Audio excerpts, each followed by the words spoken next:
भिखारी ने गटर का ढक्कन चुराते समय जानबूझकर ऑयल टैंकर को हल्का धक्का दे दिया। ट्रक बेकाबू होकर तेजी से पीछे भागा और अगले ही पल सरकारी अफसर की कार से टकरा गया। टक्कर में पेट्रोल हर जगह फैल गया और पूरी कार के अंदर तक भर गया। अफसर दरवाजा खोलकर भागने ही वाला था कि भिखारी ने सिगरेट का टुकड़ा पैरों के पास फेंक दिया। पेट्रोल तुरंत आग पकड़ गया और जोरदार धमाका हुआ। भिखारी बिना पीछे देखे गटर का ढक्कन घसीटते हुए चलता रहा, लेकिन जैसे ही वो एक अंग गली में पहुंचा, ऊपर छत की मरम्मत कर रहे मजदूर का हथौड़ा गिरा। हथौड़ा नीचे आते आते जंग लगे कील से टकराया और बड़ी होर्डिंग का सहारा टूट गया। पूरा बोर्ड धड़ाम से गिरा और भिखारी को बीच से चीर गया। फादर तुरंत वहां पहुंचे और उसका अंतिम संस्कार करने चर्च की ओर भागे, लेकिन जैसे ही दरवाजे पर पहुंचे, आसमान से बिजली गिरी और सीधा चर्च के लाइटनिंग रॉड पर जाकर फादर को चीरती हुई निकाल गई। सब लोग ये देखकर सन्न थे, लेकिन असली पागलपन तो अब शुरू हुआ था।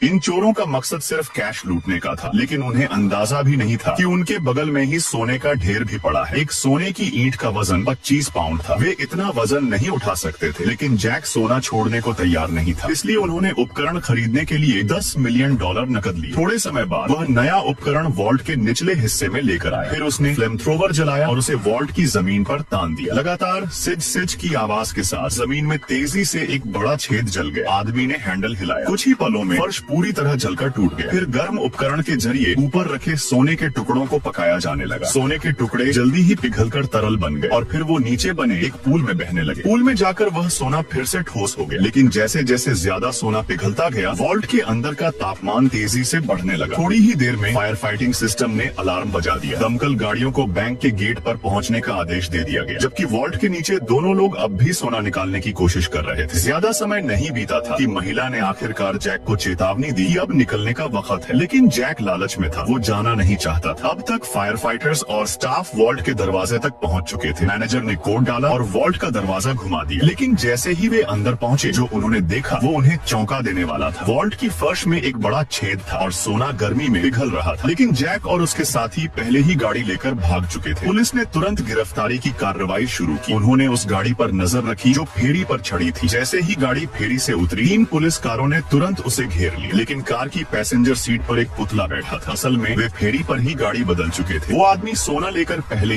औरत ने स्टाफ के एक मेंबर से नकली बातचीत की और चुपके से अपनी जेब से एक छोटा सा ड्रोन निकाल लिया। उसने एक कूड़ादान को लात मारकर किनारे किया और रिमोट से चलने वाली गाड़ी को उसके नीचे छुपा दिया। बैंक बंद होने के बाद उसने रिमोट से उस गाड़ी को धक्का देकर सेंसर जोन में पहुंचा दिया। तुरंत अलार्म बज उठा। पुलिस स्टेशन ने तुरंत सारे ऑफिसर तैनात कर दिए और बैंक को चारों तरफ से घेर लिया, लेकिन अंदर कुछ नहीं मिला। पुलिस ने सोचा ये झूठा अलार्म है और वापस लौट गई। प्लान सफल होते ही चोर बैंक के पीछे वाले दरवाजे की तरफ बढ़े। उन्होंने चेनसॉ चलाकर बैक डोर काटा और नई ताला लगा दिया, मगर चेनसॉ की आवाज ने फिर अलार्म बजा दिया। पुलिस तेजी से वापस लौटी। पुलिस पहुंचने से पहले चोरों ने जल्दी जल्दी निशान मिटाए, पेंट करके सब ठीक किया और अपने औजार लेकर निकल गए। पुलिस ने बैक डोर चेक किया, लेकिन सब नॉर्मल दिखा। फिर से जाते ही चोरों ने तीसरी बार अलार्म बजा दिया। पुलिस को दोबारा लौटना पड़ा। इस बार चोर बैंक की लॉबी में घुस गया और चाबी से लिफ्ट का दरवाजा खोल दिया। पुलिस पहुंचने तक वो लिफ्ट से वॉल्ट तक पहुंच चुका था। पूरी रात के इन झूठे अलार्म से पुलिस परेशान हो चुकी थी। अब की बार 3 ऑफिसर बैंक पर ही तैनात रहे। तभी औरत ने सिक्योरिटी सिस्टम हैक कर लिया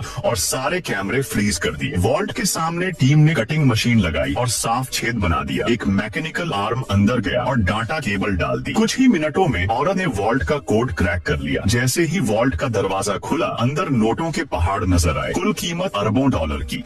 पिशाचों की प्रिंसेस थी, लेकिन उसके अपने बाप ने ही उसे मौत की सजा दे दी। धूप में जिंदा जला दिया गया, सिर्फ इसलिए क्योंकि उसने डेविड से, जो कि एक राक्षस था, प्यार कर लिया था। और सबसे बड़ा गुनाह ये था कि वो डेविड के बच्चे को अपने पेट में लिए हुए थी। दोनों कबीले इसे कभी माफ नहीं कर सकते थे। डेविड बेबस देखता, उसकी आंखों के सामने जिस औरत को वो जान से ज्यादा चाहता था, वो राख बन गई। उस पल डेविड की बेबसी गुस्से में बदल गई। जंजीरों में बंद वो तड़प रहा था, आजाद होकर विक्टर का कत्ल करने की ख्वाहिश में। उसके जिस्म में तीर चुभे हुए थे, दर्द की लहरें दौड़ रही थी, लेकिन उसे परवाह नहीं थी। जैसे ही पूर्णिमा की चमक फैली, डेविड ने अपने भीतर छुपे जानवर को खुला छोड़ दिया। वो अपने असली राक्षस रूप में बदल गया और लोहे की सारी जंजीरें तोड़ डाली। विक्टर ने कभी सोचा भी नहीं था कि उन्हें इतनी ताकत बची होगी। डेविड ने एक जोरदार वार किया। विक्टर हैरान रह गया। बीवी की यादगार चीज छीनकर डेविड खिड़की से कूद पड़ा। सिपाही उसके पीछे भागे, लेकिन गुस्से से भरे डेविड ने सबको चीर डाला। जैसे ही वो सीढ़ियों पर चढ़ रहा था, एक तीर उसके हाथ में लगा। दर्द से कराहते हुए उसने एक सिपाही को उठाकर पत्थरों पर पटक दिया। दूसरा तीर उसके टखने में धंस गया और वो गिर पड़ा। फिर भी वो घिसटते हुए दीवार के पार निकलने की कोशिश करता रहा। उसकी चीख रात को चीरती हुई निकली और करीब बैठे राक्षस कबीले तक पहुंची। उन्होंने डेविड की पुकार सुनी और मिलकर पिशाच किले पर धावा बोल दिया। युद्ध शुरू हो चुका था। हजारों राक्षस बिना मौत के डर के टूट पड़े। पिशाचों की बड़ी बड़ी बैलिस्टा भी उन्हें नहीं रोक पाई। दीवारें टूटी, संरचनाएं ढह गई, बुजुर्ग छाछ भागे लेकिन घेर कर मारे गए। जब डेविड के अपने लोग दीवार तक पहुंचे तो उन्होंने उसे लहूलुहान पड़ा पाया। डेविड ने कमजोर आवाज में कहा, पहले बाकियों को आजाद दो, मुझे छोड़ दो। और जैसे जैसे गुलाम राक्षस आजाद होते गए, युद्ध और भी भयंकर होता गया। पिशाचों की कभी ताकतवर फौज बिखर गई। तभी विक्टर अपने सिपाहियों के साथ उतरा। हमेशा की तरह अकड़ में डेविड फिर खड़ा हो गया। उसके लिए अब बस एक ही मकसद था, विक्टर को मारना और अपनी वाइफ का बदला लेना। वो ऐसे लड़ा जैसे जंग उसके भीतर उतरा हो। कोई उसे रोक नहीं पाया, न इंसान न पिशाच। आखिरकार विक्टर डरकर सीवर की अंधेरी सुरंगों में भागा। डेविड पीछे पीछे गया और जब पहली बार सूरज की रोशनी पी, डेविड ने अपनी तलवार विक्टर की खोपड़ी में घुसेड़ दी। उसका जिस्म नीचे पानी में जा गिरा। सन्नाटा छा गया। राक्षस जीत गए थे। डेविड को लगा अब वक्त आ गया है कि राक्षस बेड़ियों से मुक्त होकर रोशनी में जी सके, लेकिन वो गलत था। विक्टर मरा नहीं था। तानिस ने उसे बचा लिया और फिर से